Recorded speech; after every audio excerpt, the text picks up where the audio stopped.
about that. And now, you may have seen their orange and green trucks around the country, or you may have seen them on reality TV shows like the very first episode of Shark Tank. College hunks hauling junk started right here in Washington with a beaten up cargo van and two college friends, and is now, and this is amazing, has grown to become a national franchise with more than 130 locations and more than $100 million in annual sales. Yeah, we need more of that. Please join me, ladies and gentlemen, in welcoming the founders and the original College Hunks, Nick Friedman and Omar Soliman. The stage is yours. Come on out, guys.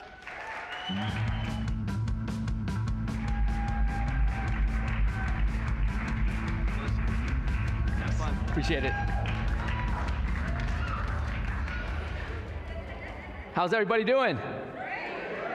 My name is Omar Soliman. I'm Nick Friedman. So we are here today. We've got to get this thing on the PowerPoint. So this is Nick and I in 10th grade when we met. This was, I think, taken outside of the detention where we spent a lot of our time. I think the yearbook said that we were least likely to ever be called hunks, if you can tell from that picture. So the story starts summer before senior year of college.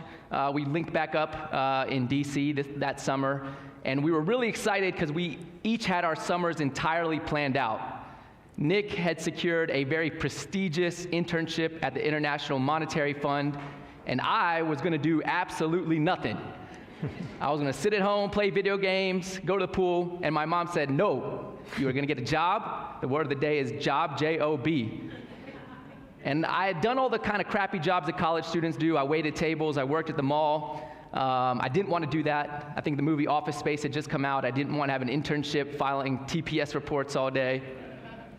And my mom actually had a furniture store right here in DC, and there was this beat up cargo van that she would use for deliveries. And I asked her if I could borrow the van to do some odd jobs around the neighborhood, invited my buddies over to tell them this harebrained scheme of starting a junk removal company, and said, all we need is a name. And we started to drink a little beer. We started to throw out some crazy names, and all of a sudden my mom looked at us and said, you guys are like the college hunks who haul junk. And we busted out laughing, and then we said it again, college hunks hauling junk. And you could actually feel the earth move when we said that. My mom is actually here somewhere today. I don't know where she's at, but she's sitting in the audience. There she is. So, put up flyers around the neighborhood that said college hunks hauling junk. 6 o'clock that night, my phone rang. I picked up the phone. Lady on the other end said, is this the college hunks? I was like, oh yes, this is the college hunks. How can I help you? She said, I have some junk that I need hauled. Showed up, had no idea what to do. She said, how much is it going to cost? I had no idea what to say. I said, $200? She said, sure, no problem. She handed me $200. And I stood there looking at that, thinking to myself, this is the most amount of money I've ever made in my life. I felt like I was P. Diddy. I was making it rain when I got home. And that's what we did that summer. We'd get up early, work late. The van had no AC. First time in our life we found something that we were passionate about. And it's not that we were necessarily passionate about hauling junk, but we realized that we were entrepreneurs. And a lot of times, opportunity is dressed in overalls and looks like hard work. And this was definitely dressed in overalls and was very hard work. But we found our passion and went back to school. Senior year of college, wrote a business plan, entered it in at the University of Miami. Out of 150 entries, the business plan ended up winning first place and got a $10,000 check. This was like, at the time I looked a lot like Adam Sandler, so this was my Happy Gilmore check. People doubted me. I would drive by my beat up car, honk the horn at them, and show them the check out the window and say, how about them apples?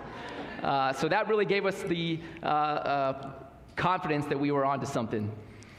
So here's Omar and I on our very first day on the job after college. We actually got regular jobs when we graduated because at least I had been brought up to follow the more traditional career path. You work hard in school, you get good grades, you get a degree, you get a job out of college, and you climb the corporate ladder. So even after we graduated, we got moved back to here to DC and got regular jobs. And I remember having this feeling of unfulfillment and emptiness at the pit of my stomach as I was looking out at the next 20, 30 years of my life. And I remember emailing Omar and saying, hey, what's our our timeline for starting this business on a full scale? And he emailed me back, all capital letters, my timeline's right now, exclamation point, let's do this. And we quit our jobs and literally started hauling junk full time. And you could imagine some of the raised eyebrows that we saw when that happened. You know, it was all well and good when we were in school doing it to make some extra money, but this was now we were college graduates, had real jobs, and people said, you're gonna quit your jobs to do what? Haul junk? And the company's gonna be called what? College hunks? Are you literally throwing away your degree to start a trash business? Is that what you're gonna be doing? And of course, we were very bright-eyed and bushy-tailed and excited at the beginning, but we were doing all the work ourselves at the beginning. So we were driving the truck, we were answering the phone, we were hauling the junk, and we had the 800 number on the back of our trucks routed to our cell phones. So people would call the 800 number on the back of the truck to complain about erratic driving, and we'd be in the driver's seat answering the phone, apologizing on the other line, saying, listen, we don't condone that type of driving in our company.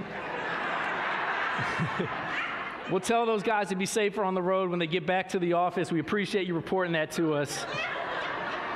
Thank you for letting us know. Probably fired ourselves at least 3 or 4 times that first summer, and started to burn out a little bit because there was only so much that 2 individuals could move in a single day. Our vision was not to become full-time junk haulers or movers, and one of our mentors recommended to us a book called The E-Myth Revisited by a guy named Michael Gerber, and really the key message in that book is work on the business, not in the business. And that was really the next light bulb moment for us, is if we're ever gonna have another truck, let alone another location, we need to start documenting how we do everything, how we drive the truck, how we load it, how we wear the uniform, how we greet the clients.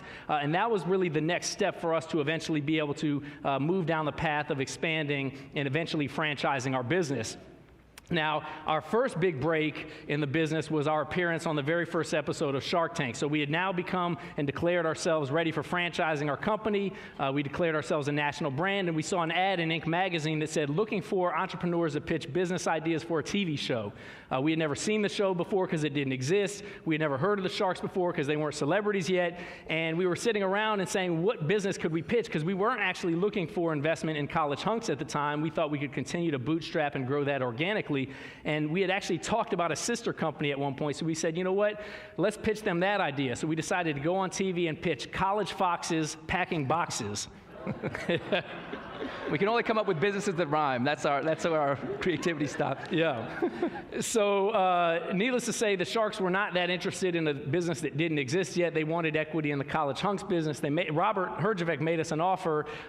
We ended up turning it down, but that really kind of put us on the map from a publicity standpoint, showed us the power of mainstream and social media that it can have on a brand. It's obviously surreal for us today, 10 years later, to be sharing a stage with Damon John, who's going to be speaking to you all later. Then later on, there was an article that came out in Newsweek called College Kid to Millionaire that featured these other examples of entrepreneurs who had started businesses in school that had gone on to be successful. Some of the other examples they gave were Mark Zuckerberg from Facebook, Michael Dell from Dell Computers, Bill Gates from Microsoft, and there's Nick and Omar from College Hunks. It reminded me there's this Sesame Street segment that my daughter watches. One of these things is not like the other one.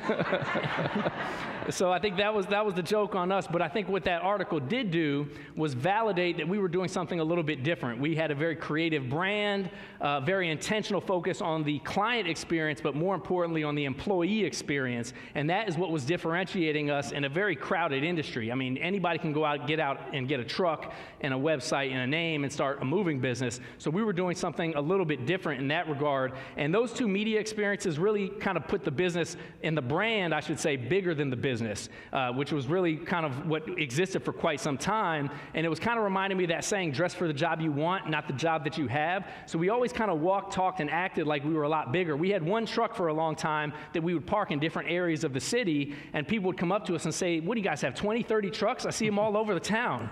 And we only had that one truck. And so we made a very intentional focus on the outcomes that we wanted. One of those outcomes that we expected and looked for was becoming recognized as a best place to work in our organization. That was part of our vision.